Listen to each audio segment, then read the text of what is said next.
जय हिंद दोस्तों। आज हम तुलसीदास जी का जीवन परिचय पढ़ेंगे, जो कि हमारी बोर्ड परीक्षा के लिए बहुत ही महत्वपूर्ण जीवन परिचय है। चलिए स्टार्ट करते हैं। जीवन परिचय, तुलसीदास जी का जीवन परिचय। गोस्वामी तुलसीदास जी का जन्म सन 1532 ईस्वी संविकृत 1589 विकृत को बांदा जिले के राजापुर नामक ग्राम में हुआ था। देखिए दोस्तों, इनका कोई जन्म निश्चित नहीं है। आप लोगों को 1554 कहीं मिलेगा लिखा।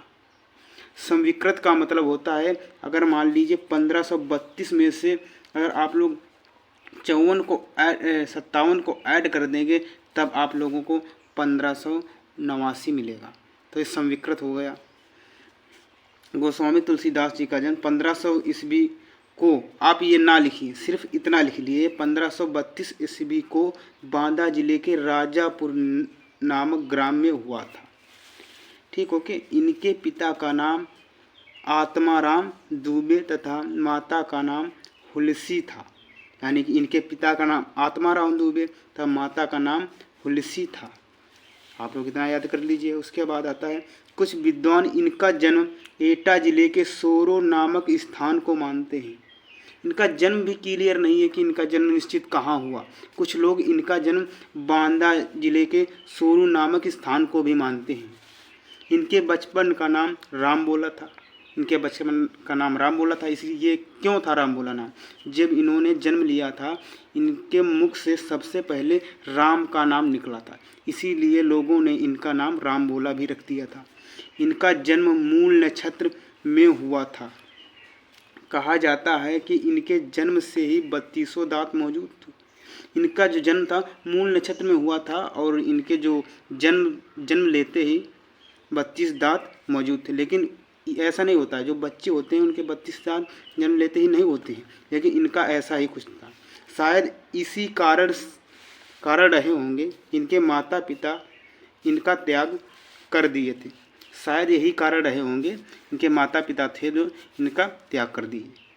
ये लोग समझे कि कोई राक्षस होगा, 32 दांत मौजूद थे, इसीलिए इनके माता पिता ने इनका त्याग कर दिया।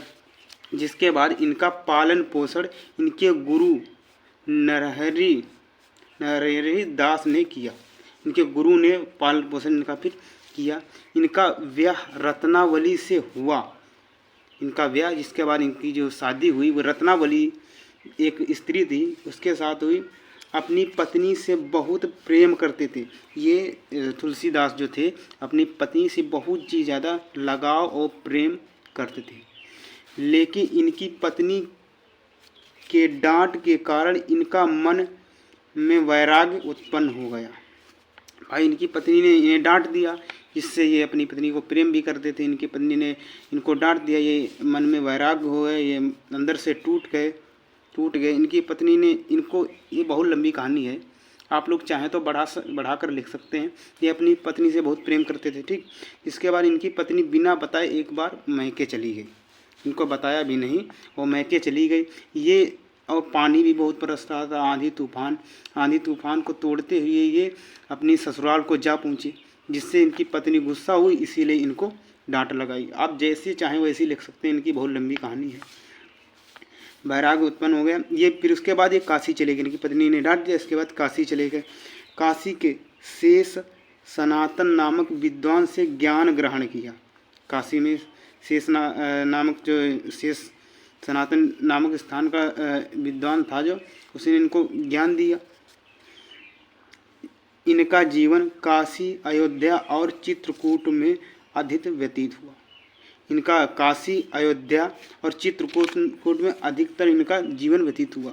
इसके बाद सन 1583 ईस्वी में निधन हो गया है। 1583 ईस्वी में इनका, मतलब कि इनका भगवान के प्यार हो गए।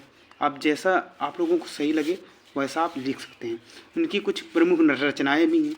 इनकी प्रमुख रचनाएं सिर्फ मैंने 2 लिखी हैं, और भी हैं।